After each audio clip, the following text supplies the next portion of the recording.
కలియుగం. ఈ కలియుగం గురించి నాకు ఎప్పటినుంచో ఒక ప్రశ్న ఉంది. ఆ ప్రశ్న ఎంతో వెతికాను సమాధానం కోసం. ఇప్పటివరకు దొరకలేదు. మీకెవరికన్నా తెలిస్తే చెప్పండి.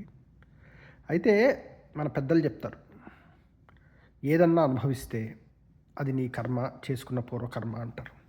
అది కర్మ అనేది ఇప్పుడు నాకు కష్టం వచ్చిందనుకోండి చెడు కర్మ, సుఖం వచ్చిందనుకోండి మంచి కర్మ కదా.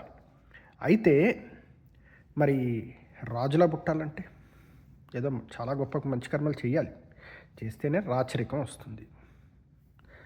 అయితే కలియుగం 4,00,000 సంవత్సరాలు, 4,00,000 చిల్లర సంవత్సరాలు ఆయన రాజుగా ఉంటాడు.